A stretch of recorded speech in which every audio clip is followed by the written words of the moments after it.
it well. Played it very, very, very well indeed. No more slices for you. Oh, look at that for judgment.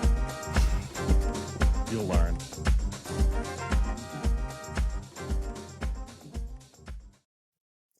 Right, hello everybody. It's Sliced back with your regular Monday episodes. Thanks first of all for everybody who listened to our Nick Faldo special. And Sam and I, in our terms, Sam, we've gone massive on YouTube. We have gone absolutely massive. But we've got someone on the podcast today who knows what massive really means in YouTube terms. And it struck me actually that this is Ryder Cup week. Anyone who listens weekly to Slice will know that we're a sort of overwhelmingly pro-European podcast, I would say. We still love our friends in the States and the PGA Tour, but this is DP World Tour safe space, isn't it? So we just wanted to make sure we got an American voice on the podcast. And then I think Tron Carter, thanks for joining us. We've actually got the most pro-European American we could have possibly got. So I'm not sure we've nailed the assignment here. I was going to say I might be more pro-European than the Europeans themselves at this point.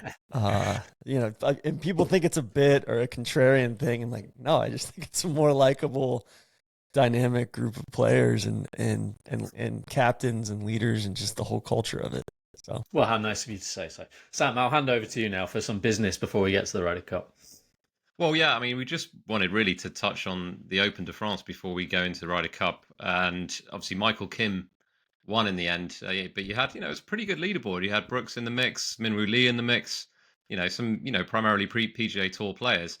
And I had a question really for you, Tron, about this, which is sort of on a normal week, the DP World Tour, how much does it sort of register on the US fan radar? And does it make a difference when you have someone like Michael Kim winning and Brooks in the mix, that type of thing? Yeah, I think it definitely registers, especially this time of year when US Tours is going more towards that fall series, and I think that'll only continue here into the future. With the we'll see how much they consolidate and try to create some scarcity with these events. But Wentworth the week prior, India in a few weeks, those are the tournaments I love watching. I like flipping it on. I have kids. I like flipping it on at 7, 8 a.m., waking up with a cup of coffee and kind of plowing through some emails or catching up on some stuff from the week and having it on as almost a second screen. And the commentary and just the broadcast product is so much more just golfy, right? It's much more just conversational and just much more into the nitty gritty of the golf instead of just popping around to show you a bunch of different shots out of context. I feel like you actually get to see guys build around. And I think this, this time of the year should be a huge opportunity for the DP World Tour moving forward, where I feel like the PGA Tour is completely punted on anything in the fall of substance outside of the Ryder Cup and the President's Cup, just because they're scared of American football, and it's so I think there's still a desire for, especially in different time slots, for great stuff. And I think I love seeing some, I know Billy Horschel's done it a lot in the past. I love seeing when the American guys come over and dip their toe into the DP World Tour. I think that should be less rare occurrence, I think. Yeah, and I think with the wraparound schedule having sort of gone now, and with the new sort of full series, it feels like there's more of an opportunity for those players who aren't having to fight to keep their cards to come over and play a couple of events. And I think we're seeing that this year, and hopefully that'll continue. But yeah, it was good to see Michael Kim anyway get over the line. I had a little sort of tangential thing to mention, which is that I went to the Bournemouth Newcastle game yesterday. I don't know if you're a soccer fan. A little bit. UK football. Yeah, I'm probably out of my depth talking about it with you guys, but I'll flip it on. Similarly, don't really have a dog in the fight. I'll kind of watch whatever's on. So well, I'll tell you who has supposedly got a dog in a fight is Harry Hall, who was at the game. Just in the stand next to me yesterday, and I presume he's a Bournemouth fan because it'll be his nearest Premiership team, being from Cornwall. But I wasn't expecting that. But obviously, he missed the cut in France, and he thought, "I'm going to go over and catch a Premiership match, and why not?" Did you didn't introduce yourself, Sam? Because based on what I know about you, this is a big surprise that you didn't sort of muscle your way down the aisle and say, "Excuse me, are you Harry Hall?" You didn't. I didn't see him at the match. Just to clarify, Ben, I saw, he posted on his Instagram later on. I was like, he was at the game. I couldn't believe Wow. it. So no, had I seen him, obviously I would have introduced myself. Is that the primary Cornwall team? Well, I don't know, but it would be the nearest geographical Premiership team to Cornwall. So I'm Okay. assuming that would be his allegiance. But yeah, I don't know. Maybe Plymouth Argyle further down the leagues. But we're getting into the weeds a bit. Well, I'm fascinated by Cornwall. I'm trying to plan a trip to go to St. Anna Dock and see that and some of the other stuff down there. Yes. And it just seems like a very, very singular, unique place in the UK. I think that's fair. And they tried to become independent a few years ago, I think. So, it is unique, but it's a beautiful part of the world and some great golf courses, So, yeah. Yeah, and if you go, you should definitely go to West Cornwall Golf Club, Tron, which is the home club of Harry Hall. I would highly recommend that. Yeah. Okay. There we go. Should we go Ryder Cup now, Sam? We should, Ben. Right. Thank you. Yeah, over to you, Ben. You kick us off. I mean, look, all the talk, Tron, for the 2 years really, but really in the last few months in particular, we're talking about the biggest Ryder Cup ever. However you want to measure that, I don't know, global viewership, maybe not ticket sales, but it just feels like it's getting bigger and bigger every year for the last 20 years, really. And my question to you then is, what has to happen for it to be the best Ryder Cup? Because it feels like we're due a good one at least. I think Rome was closer than people like to remember. I think I got nervous for about an hour in Rome, but basically it's gone as we probably expected it for quite a number of years now. It's a good question. I think it has gotten bigger. I don't think it's necessarily gotten better. I've only been to one. I went to Whistling Straits, and based on that experience, I'm not keen on going to another one in the near future. I just didn't see a lot of golf. And I think as far as a TV product, I think this will be a step forward where Bethpage Black, it's not my favorite golf course, but I think it's got some architectural bona fides, and I think the golf course will be more of a character than it has been in previous Ryder Cups, especially here stateside. Not a huge Whistling Straits guy, but I think definitely with like Medina and Hazeltine, the way they set those up, who knows? Maybe they'll set it up, very, very vanilla and benign here too. But I think as far as the best goes on our end, some of it comes down to the TV product and what we're being served up by NBC and Golf Channel, and that's been tough the last couple go-arounds. So we'll see what happens on that front.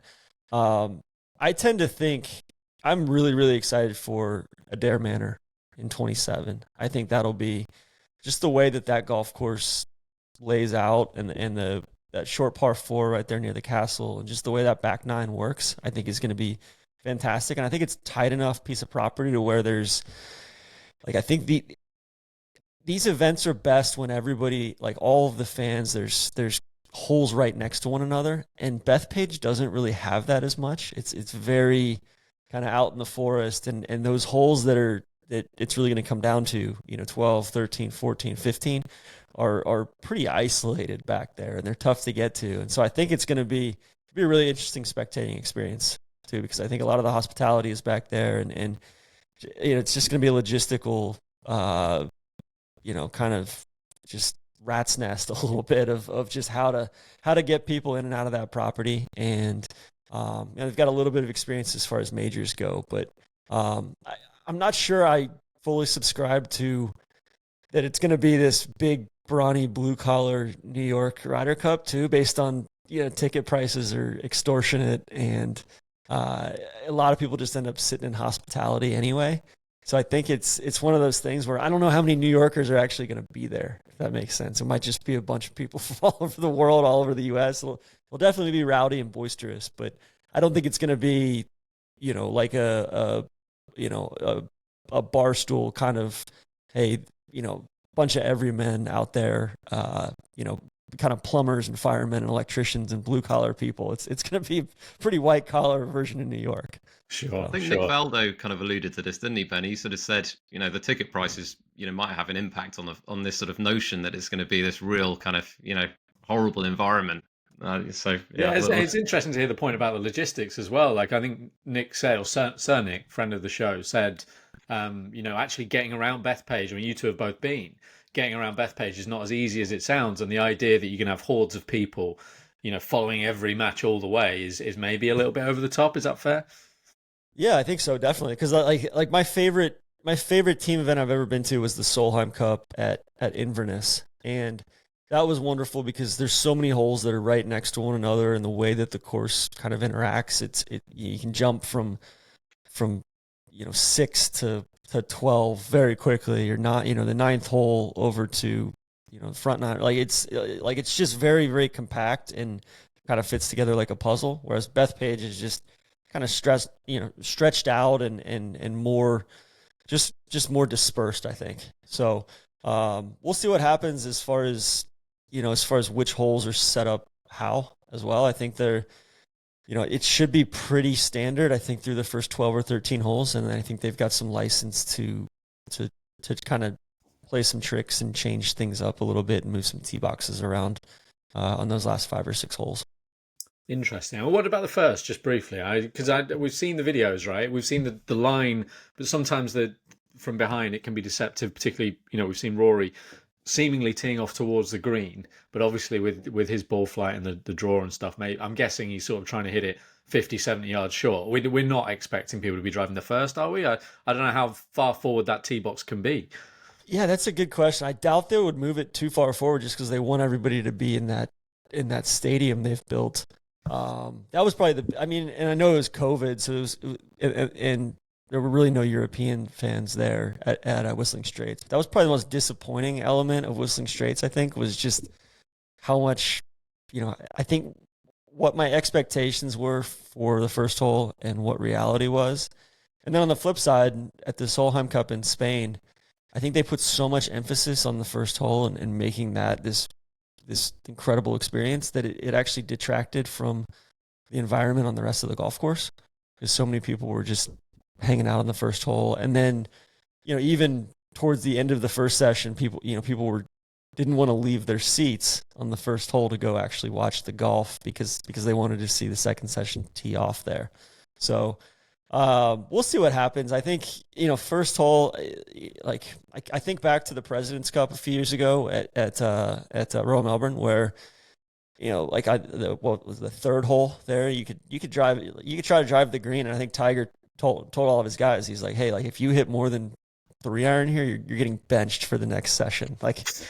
Driving it down there isn't always the best, the best mode of getting things started. But is this where Haotong went rogue? Is that the same hole? Yes. Yes. I'm doing what I like, mate. I'm not listening to. The first hole of Whistling Straits was a little bit, that was like Bryson sent it up there a couple times, I think. So we'll see what happens. I'm, be very curious to see. Rory was getting a little chippy with Bryson, I guess, as far as just some of the things that Bryson had said. You and Murray had a really good thing in the paper there. So I think we'll see what happens as far as just showmanship and all of that. I think there's probably more showmanship on the first tee than there is strategy, right? Gotcha. Yeah, it'd be interesting. I sort of wondered who they would, I'm sort of thinking Rahm will probably tee off for Europe again. We don't want to get too much into the weeds of it, but I did wonder about the idea of sending McIlroy to the first tee. You sort of get the Masters champion out there and sling and driver down the first. I sort of, it might appeal to someone maybe less level-headed than Luke Donald. But on that, captains-wise, we wanted to move on to the captains next. One thing I've completely lacked, and it might be I've not been doing enough reading or watching enough TV or whatever, is a sense of what sort of captain Keegan will be, except that he'll care. It's really not come across to me, because when they gave it to Luke Donald over here, it was very, very clear straight away. What you're getting with Luke Donald. He moved quickly to involve Dodo Molinari, and it's like, right, it's kind of like the continuity thing from that Paul McGinley put in place, but no one was going to veer miles from it. But Luke Donald was almost like the perfect encapsulation of that. And Keegan Bradley, I feel they've picked him for vibes, but what else is he going to bring to this? That's a great question. I think from everything I've heard, it sounds like, it sounds like there has been some good perspective from him of being these guys' peers and knowing how, what makes guys really tick and how to set them up for success. It seemed like with Zach Johnson, it was very much, there just wasn't a whole lot of ingenuity or curiosity or even a just recognizing that, hey, there's a lot of constraints on these guys' time and the analytics and all of that. Like it seems like the U.S. team for a long time too has always said, hey, we're analytically focused and we want to be make data driven decisions, and then they just throw everything out, and guys are surprised with who they're paired with on like the second session, or they freak out and throw the plan out the window if there was one in the first place. Whereas whether this, I think continuity is a certain thing. I think with Thomas Bjorn, and I think like having Norin in there too, of just knowing kind of what makes each of these guys tick is huge. I think Keegan has proved to be. I think he's handled it better than I thought he would. He's certainly, I thought made some level-headed decisions as far as the captain's picks go. He's a pretty fiery guy. We'll see if he kind of keeps that in check the first day or two, or if he kind of peters himself out by Saturday. Because I think that's the other thing. It's just, the thing doesn't start till Friday. Guys are out there Monday, Tuesday, Wednesday, Thursday, and you're like, by Wednesday afternoon, Thursday morning, you're like, this is like, can this thing just start already? I think just managing your energy and I think that's a big thing where like, be very curious to see how Rory does that as well. Fiery, emotional player, and by Friday afternoon, Saturday morning, these guys got to be exhausted just with how much is going on site, and just all the just pomp and circumstance around it. So we'll see if Keegan has charted a new course for the U.S. or if it's kind of window dressing and it's the same old U.S. team. These days that really do drag, don't they? Especially when it gets to kind of Thursday and nothing's happened. You're like, come on, that's the one benefit, I suppose, of the President's Cup, is that it does actually get underway on Thursday. But yeah, in terms of captaincy, I've got a question for both of you, really. I'm going to start with you, Ben, actually. How much do you reckon Luke's plans change with this being an away cup, rather than, a home, back home in Rome? Would it be different? I guess we'll find out on Thursday, won't we? But I don't think it'll be a great deal different.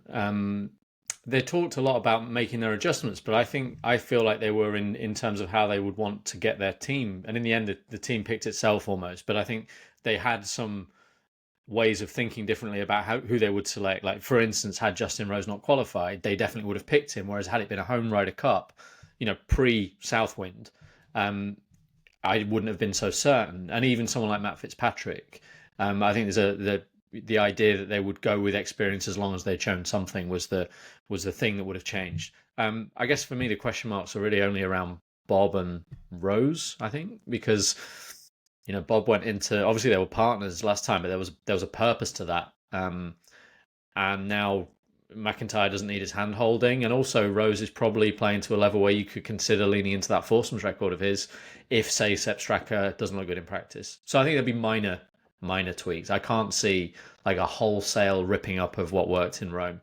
And I think in terms, like 6 of the first 8 players on the tee for Europe, we know. And I think you could probably look at the order of the singles on Sunday as far as that and say, yeah, Rahm first, Rory third. Like he went 4th in Rome because they double bluff Cantlay. But I think largely it'll stick to that. Can we expect to see Nikolai Højgaard on the, driving Thomas Bjorn's buggy around as his brother did 2 years ago? I hope so. Right. I think that's. I mean, gosh, I expect to see Nikolai Højgaard. I truly think that them switching off and getting the exact same haircut and just nobody can tell them apart and they're out all 5 sessions and keep them fresh, kind of thing. I think the other really underrated element is Ludwig's progression. Like, I know he didn't have a great year and kind of banged up, and he had some bad habits creep into his swing, I think, that he fixed. But just him 2 years farther down the line, like going from kind of an unknown or one of the last guys on the team and Luke and Dodo sticking their neck out a little bit to, hey, he's going to be a bona fide thoroughbred for them. And I think you send him out 4 sessions. I think the biggest thing is, do you send Rahm and Rory out all 5 sessions, or do you try to, knowing that and probably a different energy, right? Than Rome. I think it's much more, probably much more draining to go up against, kind of feel like you're the anti-hero, you're the underdog, all of that. I think that's really what, by Saturday afternoon, like, do you sit kind of each of those guys on Saturday, one of the sessions, and say, or, is it just, hey, you're not sitting me and I'm going to play all 5 sessions. So I think Rory did a really good job of that in Rome. I think Yeah. we go back to Hazeltine and the Patrick Reed match. Like, clearly he learned something there that he put so much into that first 6 holes, and he was spent. I mean, the quality of golf from both of them really on the back 9 of that game was not good. And I think that was one of the most impressive things about McIlroy in Rome, was that he kept something back, and he didn't. Even Saturday night, like, maybe it would have been different if he'd gone out against Cantlay, and he was it was Sam Burns, wasn't it, in the singles, so he probably got a pretty good draw there. But he kept something in reserve, and that'd be interesting because it was him and Hovland that played 5, and you'd sort of think, I think it was a surprise when they benched Rahm in Rome. Maybe it'll go the other way this time. I'm not sure. Should be a great course fit too for a lot of. I mean, Hovland especially, like, he's had an uneven year as well, but and Fitz had that late, kind of that late charge. He's been playing some of the best golf of anybody the last 3 or 4 months. So, I think Sepp will be ready to go too. I think he's accurate. He's a dog. I don't think he's going to play more than probably 3 sessions, but I think he's a pretty malleable guy, and you can send him out. He's a good locker room guy, and I think it's interesting that the whole Sergio thing too. After like it does seem like there's a little bit of a missing, Spanish contingent of, like, there's a whole generation of Spanish players essentially missing from the Ryder Cup, with the exception of Rahm at this point, of whether that's a Puig or Chikara, those guys. It's just it's tended a lot more towards that steely, solid Scandinavian versus the fiery, emotional Spaniard here over the last 4 years or so. Yeah, I think that speaks to. Sorry, Sam, you go. Well, I know. I was just going to say I would love to see an Angel Hidalgo play on a Ryder Cup team. I mean, it may, he's going to have to do some work between now and Adair Manor, but I would love to see a fiery Spaniard back in the mixer. Yeah. It definitely feels like we sort of just had that. There was actually like a paucity of Spanish talent post Sergio, pre Rahm. And it took a long time to see someone. Obviously their careers cross over, but there's quite a big gap waiting for that next great Spaniard to come along. And I worry a little bit that we're going to sort of manufacture a similar gap here just by the pathways, and without going into it, like live and stuff. It just might just slow down the next wave of the Spaniards. But I mean, they produce plenty. But I mean, Scandinavia at the moment, we've spoken about it before, haven't we, Sam? Like Danish golf in particular, but Swedish, and I dare say we'll see a few more Norwegians coming through on the back of Hovland. I mean, Reitan's playing great this year as well. So I think there's an Icelandic guy too that's up in the top 10 in the World Amateur Golf rankings right now. That's right. We've got a Czech and we've got an Estonian not too far away. So maybe, it's getting. I mean, I think Lawrence Donegan, who's obviously his son played so well in the Walker Cup in the USAM this summer. He said to me before, like, he is worried we'll have a Ryder Cup side without any British and Irish players when Rory's gone. Like, it's definitely not implausible. Yeah, it was pretty concerning. I was out at the Walker Cup a couple weeks ago, and it was pretty jarring to see, like, just the relative lack of like high ceiling, high upside British and Irish talent out there. It was, very much, like very good, solid players, but the kind of guys that the U.S. would go probably 50 or 60 deep on players like that from various college programs. So, we'll see if that kind of turns around, but it just doesn't seem like there's anything. I guess McKibben could be the antidote to that, of kind of the up and comers as well. Yeah, hopefully. I mean, we started this by saying how pro-European it was, and here we are, we're 20 minutes in, and I'm despairing about the whole future of the Ryder Cup. We'll be fine. I don't know. I think the Scandinavians, though, I think they need to have a Ryder Cup up in Stockholm or outside. Have one at Great Northern out in Copenhagen. There's probably nowhere for anybody to stay out there, but But yeah, like have one up there and really lean into that element of it, because it seems like those developmental programs deserve to be, kind of enjoy the fruits of their labor, right? Yeah, and maybe that actually will happen with Spain. Obviously, we got the Ryder Cup going to Spain. Maybe that I do think there's been a knock on in French golf, from Paris. It takes a few years to come through, doesn't it? But maybe we'll see that in Spain. Maybe we'll start to see a few more. But Sam, I need something more positive about Europe, please. Just get me down. Well, it's something more positive about Europe. Well, I have a question, which is you mentioned this a minute ago, Ben, with Bob and Rose. So I mean, do you think that they will be playing foursomes come Thursday morning? Because I look at Rose's record Friday in morning, foursomes. we're getting into President's Cup. Sorry, oh god, this isn't the President's Cup on Friday morning, because I look at Rose's record and I think the way he's played, like, I mean, put aside some not brilliant form in the Wentworth. Well, I suppose he's solid for a while, but sort of tapered off. But you put that to one side, his foursomes record is very, very strong.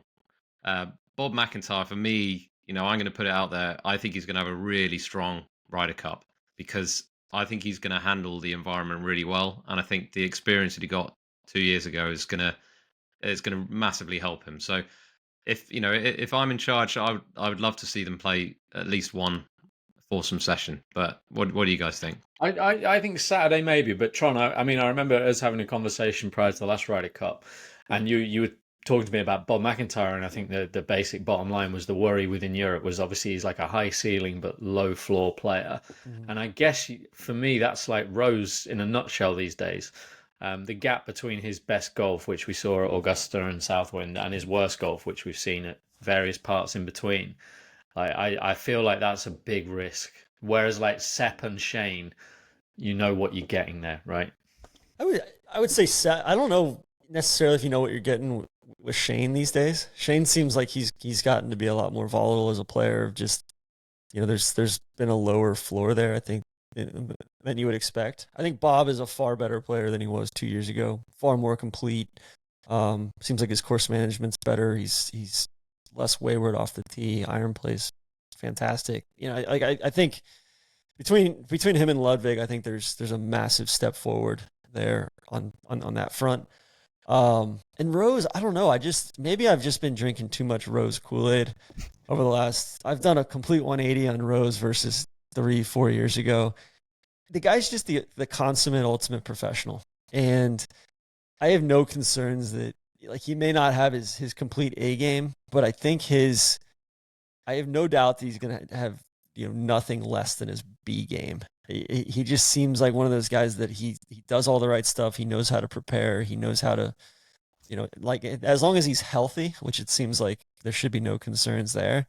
It seems like there's like 3 or 4 sessions from him is kind of a no brainer. Like honestly, the guy I'm probably most concerned with is Shane, just with how he played. Like he just didn't have a great season, but I think he's more than the stats indicate as well. He's a guy that he's obviously team room guy, and his Ryder Cup record I think is better than the numbers would suggest as well. I've talked to Jamie Weir about this, of just you look at his record and you're like, oh, it's fine, and then the context that's there of playing with Rory at Whistling Straits when Rory couldn't do anything really.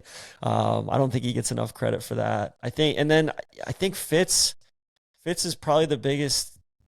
He was probably the biggest. I don't want to say liability, but just wasn't playing great golf the last few. I think Fitz has become a much more complete, better player than he was in the past, and I think he's got a lot to prove as far as his Ryder Cup resume, because it's not good. And I think he's hungry to do that. So I don't know. It seemed like there was a lot of excitement around the uncertainty surrounding the U.S. team of there's a lot to talk about with the captain's picks.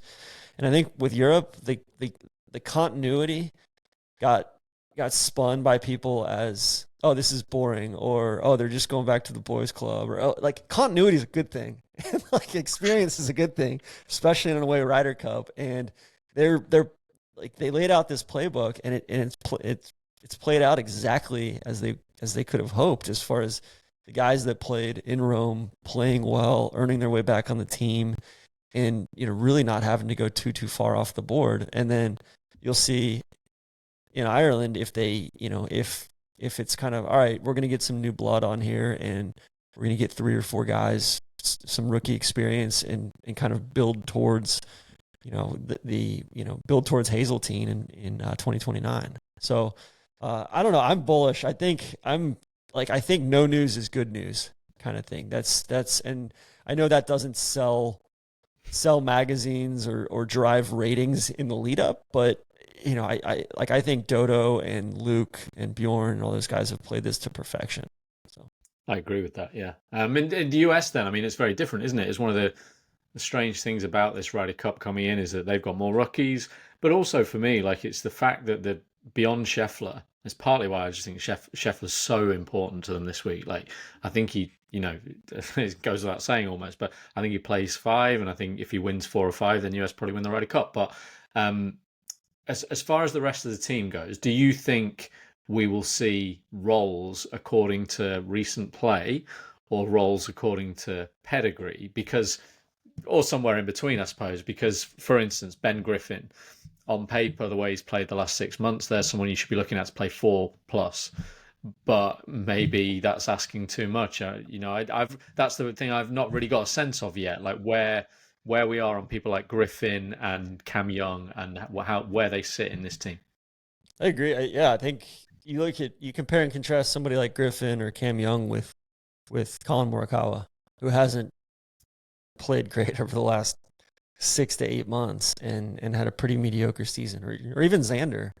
I think there's just a lot of question marks, and like I could see them going, a lot of different guys playing 3 or 4 sessions, and them spreading out some of the risk and just almost using the first day to see who the hot hand is, and then going from there. But I think a guy like Spawn or a Harris English or a Russell Henley, like, I think I look at those guys as probably the, aside from Scotty, like, some of the most important for this, where I think those guys are going to be kind of that steadying force, because you've got some volatility with a JT or a Cam Young as far as just, more ball striking focused, more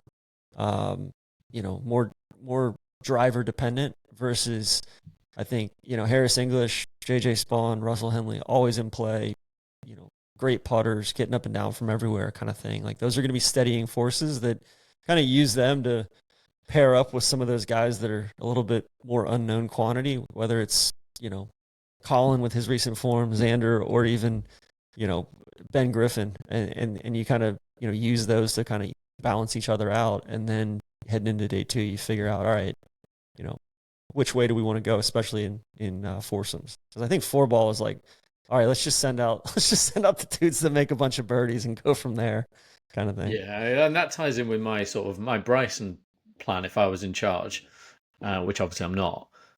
Sam, would you pick Bryson in day 1, session 1 foursomes? I think it's a no-brainer not to, but some people would say, well, he's your second best player. But I would say annoy him by not picking him, test his ego, send him out in the afternoon, he'll make 10 birdies. I'm right with you. I think he's a risk to put out in foursomes, but he's going to get the crowd. He's going to get the crowd riled up, which is the big job, isn't it? But I think in a way you keep him up, like you keep him sort of penned up, like a bull, waiting to come out, and then send him out at 4 balls. Yeah, I hope he doesn't. I hope he sends him out in foursomes and he has a horrible time, and then we'll be away and gone for Europe. But Europe. You mentioned Ludwig, Tron. Now, you were all over him 2 years ago. Famously, I think it was you that told me he's definitely in the team, and I might have used that and told a few friends like it was me who actually was in the know. But obviously this time around we've only got one, and it's Rasmus. Like, I guess 2 questions: who holds his hand? Is it John Rahm who did with Nikolai? And how worried would you be? I guess really what I'm trying to get at is, do you think they'd have picked him if he hadn't qualified? That's a great question. I don't know who they would like. I feel like they had 5 or 6 good options, and nobody absolutely beat down the door. Like they weren't going to pick Matt Wallace. They weren't. I don't think Marco had enough. I just don't know if he had enough pedigree or enough there beyond the last 8 months or so.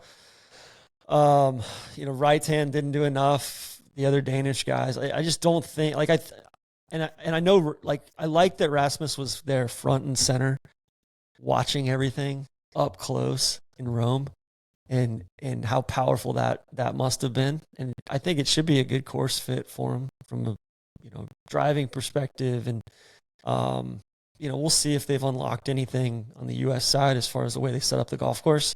Just with it seems like it's kind of a blank slate. I think from everything I've heard, it should be pretty neutral for the first 11 or 12 holes, and then they can kind of do some funkier stuff there that last stretch. But I think Rasmus, as far as holding his hand, it's kind of, do you just send him out twice in foursomes and just say, hey, go make a bunch of birdies, or in four balls, and say, hey, go make a bunch of birdies, and go out with Victor or with Rom or somebody like that, or even Ludwig, and just kind of put your blinders on, and we got you for pars, and you're gonna make a few bogeys along the way, but do that.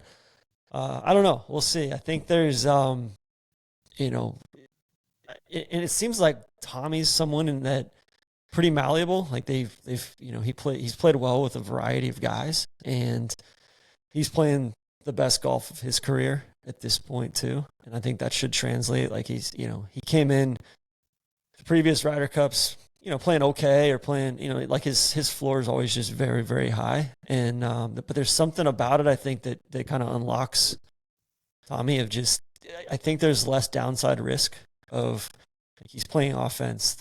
It's match play. If you lose the hole, you lose the hole. It's not like it's compounding into a 72 hole score here. And I think there's something about that really, I think that plays into like why he struggled to win and why he's such a good match play player. Because he's constantly, trying to figure out, all right, am I being too aggressive here, or can I keep the pedal down? And I think, I'm looking forward to watching Tommy play. I think it's going to be awesome. And surely, Sam, no one's going to say anything bad about Tommy. The crowds can't pick on Tommy. They spent all year willing him over the line. I know, right? He finally gets there, and we're gonna turn it around. Maybe they will. I don't know. Yeah, I truly have no idea what you do as far as pairings, especially in the foursomes stuff. It's just I know, like it's not even proper of me to prognosticate on it, because I know Dodo's got all his models, and he and Luke are in the lab. I've thought about trying to get Dodo onto this podcast before. Yeah, I just don't think I'm ready for it. It was daunting enough speaking to Sir Nick Faldo, because he's like a knight. But Dodo, just, I don't know. I worry I'd be completely bamboozled by sort of the midpoint. No, I just don't think Dodo would say a whole lot. I think he's it's just one of those things. He's just in the lab and confident in what they've got going on without being cocky too. Like I think he's gotten praise, and rightfully so, but I don't think they rested on their laurels from Rome. I think they're they said, hey, here's what we did well, here's what we didn't do well, and I would imagine that he's unlocked some further further learnings and further strategy there. So let's talk about likely pairings for the US side, Tron, because I've read a lot of people suggesting that Scheffler might be playing with Spawn, but I'm of the view that Henley is a more likely option, certainly in four balls. Do you have any thoughts on that? I think Henley's a no-brainer personally. I think the US is lucky. They've got some. I think Spawn, Henley, and Harris English are all good. Like they're all good partners for these, kind of just longer birdie fest kind of players. So I'd be curious to see which version of JT they get to. I think that'll dictate some things of, do you put a Burns with JT, or I tend to think Henley would probably play pretty well with JT as well. I think there's probably giving up something with the driver a little bit with Henley, and I think Henley's because Spawn's a better driver than I think people give him credit for. I think Henley's that's kind of his Achilles heel, or just where he's gonna lose some shots. And I think Scotty's so good with those mid and long irons that those two would complement each other perfectly. But yeah, it's again, it comes down to like, are there going to be any surprises? Like which version of Colin are you going to get? Which version of Cantlay are you going to get? Xander, like there's a lot of guys who just haven't shown us a whole lot over the last 6 months.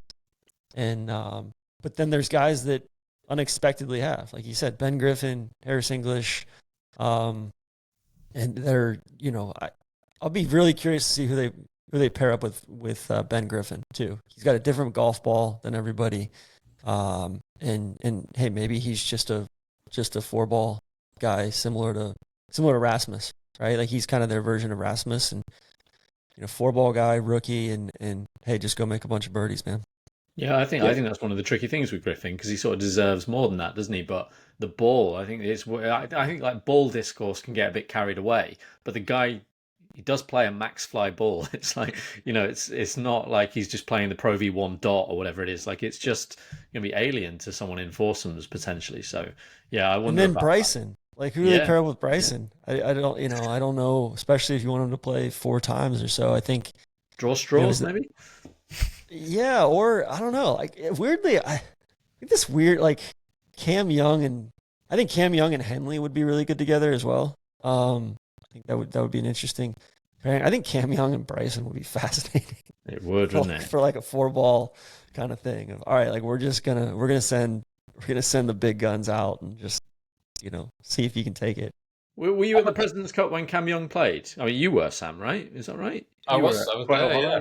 I just can't remember in my head whether we saw a different side to him, because sometimes we do, don't we? In the Ryder Cup, we see a different side to guys when they're in that environment.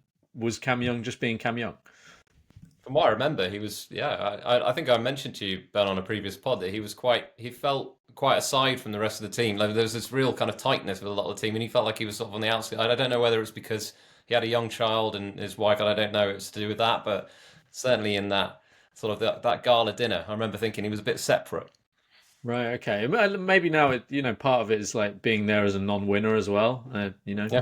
Maybe now he feels like he belongs. I hope so. I really like him. I've warmed to him a lot this year, and obviously he's been he's the sort of player, right, Tron, that Keegan Bradley would have been hoping, like, show me something, right? Because he's the sort of player he'd wanted on the team, but there was no real justification for it until post US Open, really. Yeah, I think Keegan's got to feel relieved that Cam played well, because I think that otherwise, I think you're looking at. I still think Maverick McNeely would have been a good fit. I think he's a really cerebral player, good match play record, playing in Walker Cup and collegiately, and just somebody that maybe a little bit of Fitzpatrick as far as a little bit persnickety with his equipment or his ball and gets out of his routine, and maybe that's something that's messed up Fitzpatrick along the way. Just as far as, and like, heck, maybe that's something that Scotty's struggled with as well. Like Scotty's got his process that works for him individually. You look at Tiger or Phil, that sort of thing. Same kind of deal. Like it's an individual sport and you're being thrust into this team atmosphere. But yeah, I think I just think there were enough unknowns with Ben Griffin or JJ Spawn that Keegan probably felt, all right, like Cam Young, especially with the New York element to it, and hey, like I think the PGA of America wanted him on that team, and things worked out. Like things definitely broke right. So, how much sorry, go on. No, I was going to say, how much do you read into these sort of pods, Tron? These groups that have gone out in practice today, because we mentioned Justin Thomas. He's been basically surgically attached at the hip to Spieth for the last however many years. I mean, who does he go with? Because in the pods, you've got Bryson, Ben Griffin, and Cameron Young with him, and I sort of was wondering maybe Ben Griffin is the one. You've got JT's weakness is possibly his putting. Ben Griffin's an excellent putter. I don't know. Obviously, there's the whole ball thing, but yeah, I don't know on the pods. I think it's this is truly I would say this year I wouldn't look too much at Rome or even some of the previous stuff. I think, of course we're hearing the same, like, this is the closest U.S. team we've seen in a long time, or like, which that could mean guys are actually even just showing up to the team building stuff instead of skipping it. But like it seems like Keegan is actually listening to the players. Whether that's a good thing or a bad thing remains to be seen. It could be the inmates running the asylum kind of thing, but that could also mean that guys felt like they weren't playing with the right guys last time around, and and then maybe the Whistling Straits. I think they just overmatched Europe at Whistling Straits. It was just that just wasn't a great European team, and I think that we'll see if like JT and Spieth, like JT was playing with Spieth like to his detriment. I think JT, it's like, hey, wipe the slate clean and let's figure out who to pair him with.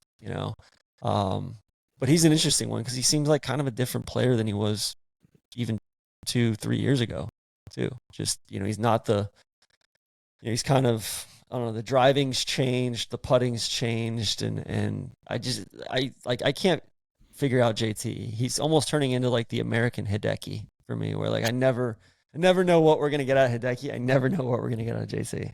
That's a really good comparison. Yeah, I can't remember what I was going to say, but yeah, that's the interesting thing with America. Like without Homer, they've lost the beating heart in some ways, and it's Cantlay, but then it almost feels a bit like incongruous. Like is the beating heart really the guy who wouldn't wear the hat and the guy who looks like he's having a bad time? So then you go back, well, really it can be JT again. Maybe it's Bryson now. Maybe Scheffler needs to step up and act like he's the beating heart. I don't know. We're sort of getting towards the end of our allotted time here, and we've got Sam's going to test your knowledge in a minute, Tron. But one of the things I'm wanting to round off with is like the sort of what if scenario. So if America win this, would you be concerned for Europe for the sort of medium term? Because at their manner, I think there's some reasons to think like Europe could be in transition. The course should be pretty good for America, and then you're back over to the US. And alongside that, if Europe win, like how high up does this rank for them? Because to be fair, you two both sound pretty bullish on Europe, so maybe that's the wrong question. But for me, I think it's be an enormous achievement if Europe do it. Yeah, I think it's an accomplishment if they win. I think it's an accomplishment if it's a great Ryder Cup and it's not a blowout, because they've been blowouts, for the most part. And I think that, Rory said it, like it's probably the most impressive thing in sports at this point to win an away Ryder Cup. And I don't think if they lose, it's a repudiation of anything that they did on the team building side, or that, running it back with Luke. If anything, I think they probably would have lost worse if they would have, gone with a new crew. I think they've eliminated as many variables as they can, and now it just comes down to like, all right, you got to play good golf. And I think moving forward, even if they do lose, I just look at the way that they've replenished talent, whether it's with some of these Danes coming up, or there's just like they're just greater than the sum of their parts. And I think I think there will be more guys that come through and kind of manifest themselves and say, all right, like I'm my strokes gained data may not jump off the page at you, but I got a lot of heart and soul. And I think the biggest thing moving forward for Europe will just be the captaincy question. You're going to have a lot of political bullshit, as far as with Sergio and the Westwood question and the Poulter question and all of that. And I get the sense that the U.S. has already ripped the Band-Aid off that a little bit more with the Keegan thing, and just kind of making the players a little bit more current, I guess, where Phil's going to lobby to be a captain, and I don't know what, that's probably the canary in the coal mine with the US, but I don't know with Europe, like that's probably the biggest risk to continuity, right? Is and even like, I don't think Stenson's ever going to be Ryder Cup captain after what he pulled, all of that, but how do you set aside that entire generation of Ryder Cup stalwarts before you get to Rory and Shane and and Tommy and Rose or do you just go right into it and say, Rose, you're the next captain? Yeah, that's going to be interesting to see. Right, before we do, so we're going to do a little game of highest bidder very shortly, Tron. Before we do so, I did want to just reel off a few. So I've managed to get in touch with all of our Slice guests from this year to get score predictions for this week. And I'm going to say them here, and I'm going to ask for yours, Tron. So Nick Faldo's gone 15-13 to Europe. Dottie Pepper has gone 14.5 to 13.5 US. You're going to see a pattern here, by the way. Rasmus Nergal Peterson says 15.5 to 12.5 Europe. Laurie Cantor has gone 14.5 to 13.5 Europe. Ryan Fox has gone 14.5 to 13.5 Europe. And Mike Lorenzo Vera, and I'm going to say for the record, I agree with him, has gone for a tie, 14 all. And what you tie, a retained cup for Europe. Retained cup. Yeah. Retained in the USA. I would probably go, I'm going to go with Sir Nick. I'm going to go 15-13 Europe. Europe. Okay. I think it's going to be close, but I think Europe pulls away in singles and kind of. I think Europe's going to flip the singles stuff on its head, too, where the U.S. has customarily played much better in singles. I think Europe's going to staunch that. Okay.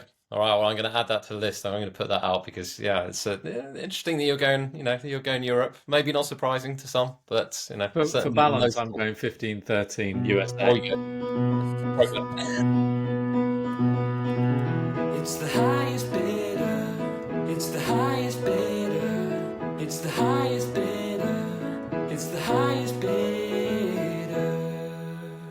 I just talked over your music, Sam. I can't believe it. It's soul destroying. I can't. I'm really sorry. I think we have to shut the podcast down now. Just so Tron, this game is called Highest Bidder, as you will have established from the theme. But the idea is that you and Ben, I'm gonna put you against Ben here, and you have to bid. I'm gonna give you a topic, and you have to bid against each other for who's gonna go, right? And well, Tron gets to bid, and I get to say I'll go higher or low, or I won't, right? We'll give you first bid, yeah. And I've not seen the category. This is your topic, okay? Name the 11 golfers who have won 2 or more away Ryder Cups as a player since 1979. So there have been 11 golfers, 2 or more away Ryder Cups. So 11 is the max. What are you thinking, Tron? I'll go 4. That's pretty high, given that I was thinking like 1. Look, you've been kind enough to be guessed. It's only right that I am generous enough to say you can have at it, as they say. Oh God, yeah, I was hoping. Okay. I thought 4 was gonna be low, and you were gonna be some sort of Ryder Cup savant. No, it's all you. You get 1 mulligan, by the way, Tron. You get 1. Yeah, you can have 5 guesses. Since 1979, and this is just as a player, correct? Yeah. Yeah. Okay. I got to start with Seve. Correct. Okay.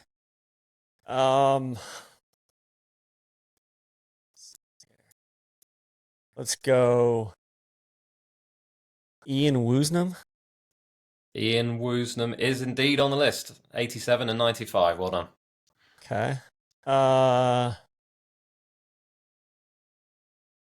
May I say, by saying 87 and 95, you've somewhat. I was going to say that was Well, Faldo then. Yeah, 87, 95. Faldo. Yeah.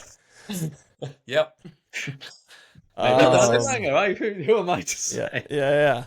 I mean, we could probably get to 6 or 7 now if we're being serious. Thanks, Sam. Maybe I just wanted Tron to win. I don't know. Yeah. Langer's in there. Yeah. And then after that, I think it probably gets a little bit more difficult. Well, you've won now, right? So I can throw in my sort of speculation. Okay. I was wondering whether Miguel might be correct, but I don't think it is now because I don't think he played Medina, and I thought in my head he did for a minute.